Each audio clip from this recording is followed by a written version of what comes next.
Well, we're at mine and my wife's place here in Lakeland, Florida. We live on a 500-acre horse ranch.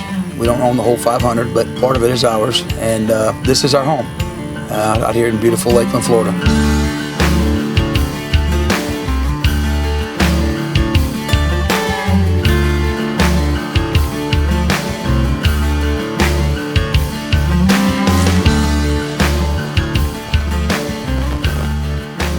I was born in Mulberry, Florida, raised in Plant City, Pinecrest area. Most all my life, I've been here forever.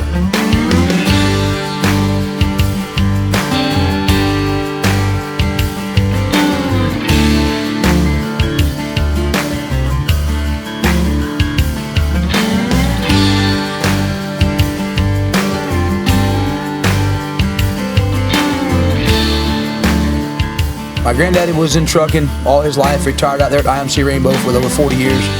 My father retired off the road with over 46 years of trucking. I've been around it my whole life. I think I would like to tell you I was born in one of them. What led me to it is the love that I just had for it.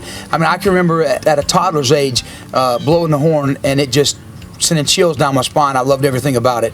And from that point forward, you know, there was 7 kids in my family. I had 7 brothers and sisters. So out of all of us, I was the only one that when they go around the room or at any time in school and ask, what do you want to do for a living? I'd always say, I want to be a truck driver like my father. That's always what I always wanted to do. And then when I was younger, my dad got a job pulling heavy equipment for Caterpillar. And that's where my love for hauling heavy equipment began. And I always said, that's what I want to do. That's where I want to be, and I won't be happy until I get there. And from that day forward, I wanted nothing more than to haul heavy equipment. And I got into it. I've been doing it all my life. I've been in trucking ever since I was 18 years old. I started out running dump trucks, bought my first mini-wheeler. I think it was back in 2005 or 2006, somewhere around in there. I had a 1999 W900 long hood. That was I bought another one. I won't tell you the name of it. I'm a little ashamed of that one. And I had a T800 as well. Wait, I gotta. We can't let you get away with that. You gotta tell us what. You don't have it anymore. It's not like no, I don't have it. Okay. So. I bought a Volvo 670, brand new. I'm gonna say this right now, so he hears this. I bought that for my brother, by the way. That was his. I'm gonna put that one on him. Although he cussed me for about 3 weeks after I bought it for him. But it was his, and so anyway, yes, I had that one as well. It was actually had a Cummins in it. It was a great truck, but we used to pull anything. If you could put it on it, he would pull it, and it worked out good for us. And then the economy went bad. I sold them all out, and then I went to work for someone, and then 7-8 years later, here I am. This is all I know. If I'm not doing this, I think I'll just have to ask you if you want fries with that. I mean, I'll give you extra because I know you, but that's it,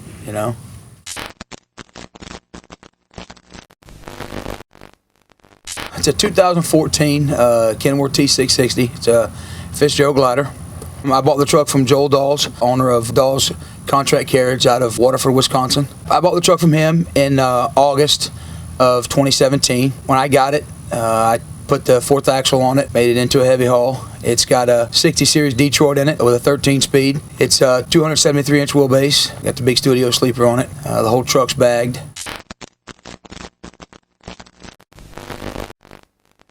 What I love most about the truck is when you first see it, it's the stance of it, the way it looks, which is why I pursued this truck from Joel, because I loved it from the day I seen it. I wanted something that not everybody else had. You don't see a lot of aero trucks in the heavy haul side. That's what I wanted to do with it, because like I said, you don't see a lot of them, and it was something that was going to be something really cool and different. Man, and it just turned out perfectly. When you can roll up and set that thing down and lay the whole truck and trailer out on the ground, it just, to me, it just looks spectacular.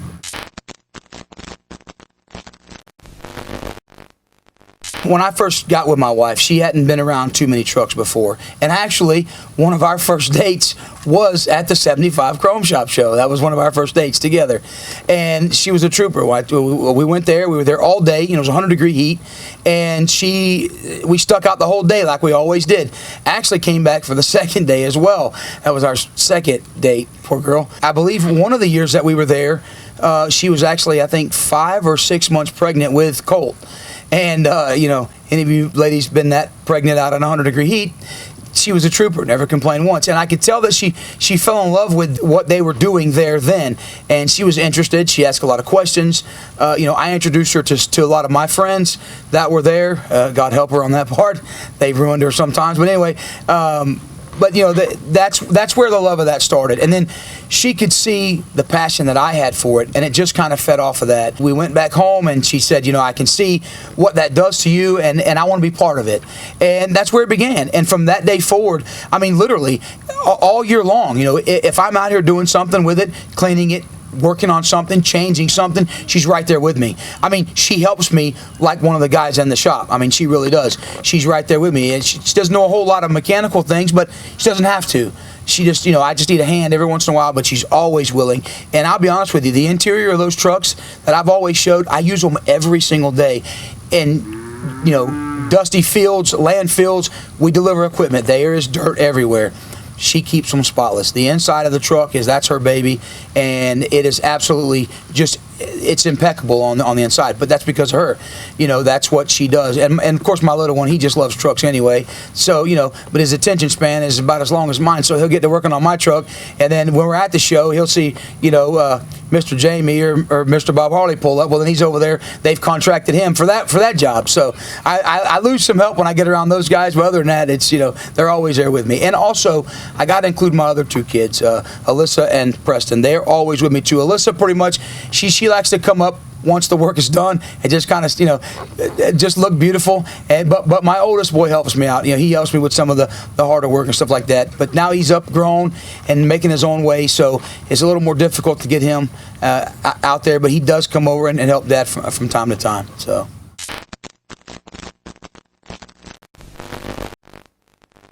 When I was younger, you know, all I could think about was this. There's probably been some of my friends along the way, never to my face, but probably when they turn around and go, man, I wish this guy would shut up about that truck.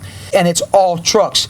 Like, I'll see guys like in all facets, like from Mr. Terry Aslinger, that has one of the most beautiful single axle Peterbilts in America, to Mr. Jamie Williams, who has, and Truett out of Texas, one of the most classiest guys I've ever met in my life. And you know, Todd and Beth, owner of Clean Slate Environmental, great friends of mine. It was a big influence when I got started in the show deal, you know, but I watched how those guys operated, the class that they portrayed. There's not many of them guys, and that's important to me. And you can see the difference in those guys and some of the other ones. And those guys are a class apart.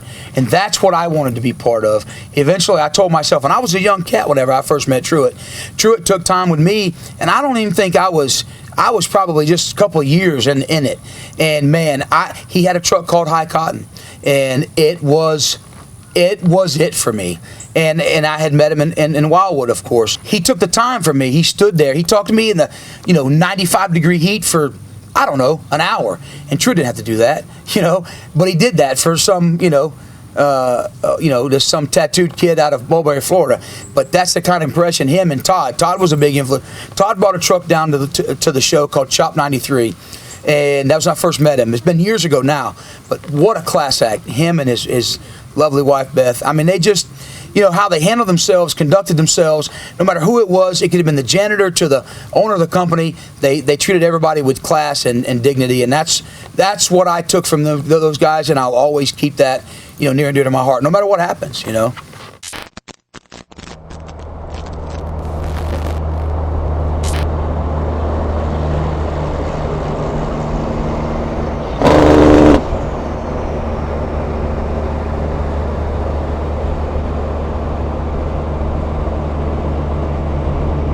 Some of the reactions I get from some of my peers is I've actually had most all positive reactions to it. I get a lot of, man, those units look good together. How do you like the trailer? Does the Globe hold up versus, the Trail King that I had for so many years? How does the Globe hold up versus the Fontaine that I ran for years? And the answer is it holds up well. I mean, it does everything the other ones did. I do like some of the simplicities about this one that the Fontaine does not have. The hookup mechanisms are a little different. The guide plates are a little easier. So even any heavy hauler will tell you, most of the time on a new trailer, if you're off just a half an inch, it's going to make you look stupid. Well, this one doesn't do that. I mean, you can be off a half an inch or so, but again, until it gets good and broke in, you don't have that wiggle room, if you will. But this one here is a little more forgiving, and the durability of it has been great. Now, versus the other units that I've ran with, it's pretty much the same, but yet smoother and just a lot more cooler, to be honest with you. And the powder coating versus the paint holds up a lot better. I've ran a lot of 330s and 350 excavators on this trailer. Now the deck is scarred up. I mean, it's a track machine, so it's going to do it, but it's not as ripped up and tore up as the painted trailers. It's a lot more durable when you're running the D-rings and stuff like that. It doesn't flake as easy. It doesn't chip as easily. So it's a lot more durable. It's definitely something to think about when you're going to build one of these things.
How I first heard about Globe trailers was just being from Florida, and that's where their manufacturer is down in Bradenton. I had some friends of mine that had dealt with them before, and they had one built before. So I just made the call one day, and I got put in touch with Ryan there, and he was my guy up to even today. So man, if I need something, I call him. It's there. I mean, they really are great in customer service, and that was big to me because, like, again, being small, you want somebody that's going to be there for you. If you need a part shipped in, they'll overnight it to you. If you need, if you're down and you need something, man, they're on it, and that's what I needed. I called the other big manufacturers, and I called them, and I couldn't even get a phone call back. I felt like if I wasn't ordering 10 of them, they didn't want to deal with me. But with Ryan, man, he didn't care if I wanted a half a trailer or 10 of them. He treated me as if I was, one of the big dogs. So I told him I wanted to custom build it. I didn't want it just to run of the mill. I just didn't want, the standard lights that they put in there. I wanted extra. I wanted the neck lit up around the pony motor. I wanted the custom deck lid on the pony motor to say the name of the truck and stuff like that. So when I presented those things to Ryan, he said, man, I think that's a great idea. He goes, we've never done one quite so in depth, but we can do it. Not at one point did he ever say we can't do that. He always said we'll make it happen, and that was great news for me. So we just started the process of it, and we started. I spec'd the trailer out, and I wanted the center well lit up with lights all the way down to inside out, and he helped me with that. He helped me get the right lights. It's got a right way scale on it. That's a Bluetooth right way scale. You can, as you load the wagon, you can see it on your phone. You can see what the actual weights are on it. So if you need to make an adjustment, most of the time we load a lot of the same things, so you get pretty much a feel for it where it needs to go anyway. But if you get that one rare piece where you want to look at it, you can. And that's something that he presented to me, and we went with it, and man, it turned out great. And then from there, it was just pretty simple. We put it all together, gave them the paint code, and then they matched it up with the powder coat. As these trailers are powder coated, they're not painted. They got an oven big enough down there at their facility to handle these trailers, which is amazing in itself. I took the tour of their facility down there, and man, it's state of the art. And so that was exciting, to go see all that, how their operation was, and then the quality of their guys that they had down there. They have a mechanic I'd like to mention. His name's Mike. He works on their trade. He's like one of their lead guys. Man, the guy is phenomenal. If you brought it to him, he's absolute genius. He can figure it out. I wanted the airlines run out the middle of the neck instead of coming out the front. I actually wanted both. So if I were to pull this trailer with a regular truck, I could use the connections up on the front of the neck, or with the custom truck that I have, I could run it out the back of the frame. It could do that as well. I didn't want those connections up front to be open. I wanted them to be hidden, so when I go to the show or whatever, or just right down the road, I can conceal them. So I went down there and I told Mike that, and then he handmade me these covers to go over the connections in the front of the trailer, which are awesome. So they just looks like it flows, everything flows smoothly. And then from there, man, it was like, it took them about 90 days to build it. And then it wasn't quite 90 days, I'd say, maybe 75 days or so. He called me and said, hey, man, it's ready to go. Being a small company, just a one truck operation, I needed something that was going to last me a really long time. And if it didn't last, somebody that would stand behind their product and back it up. And Globe is one that does that. They have a 10-year structural warranty on this trailer. So that was a big deal. All the rest of them just have a 5-year. Well, an additional 5 years in my situation is a big deal. One of the things I would like to explore is their patented hydraulic flip for their Stinger. If you get the chance to look that up, the guys have got that thing just perfected. It is amazing. No more shimming and pinning and all that stuff. You roll up, you lay it down, you simply pin it in one pin, and it's hydraulic operated. If no more getting a forklift to flip the extra axle over, or getting the crane operator to stop for a minute to do that. No, you can do it all on your own, and it's all done with a flip of a switch. So that's something to really explore if you're looking to haul heavier stuff. And that's going to be something I explore down the road as well.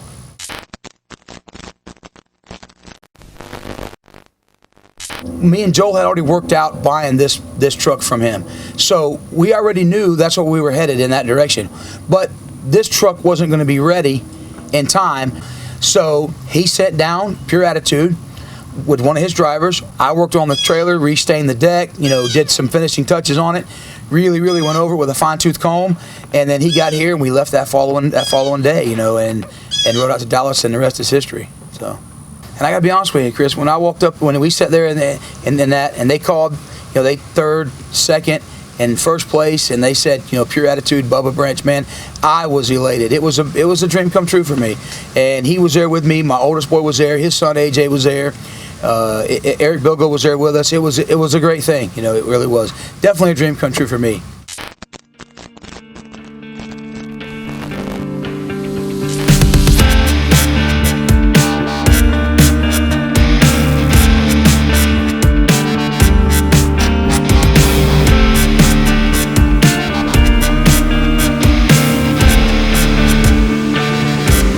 Well, I hope that in the future, I don't have any specific time.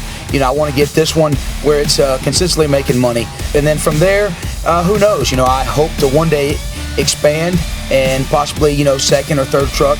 But for right now, it's just literally one day at a time.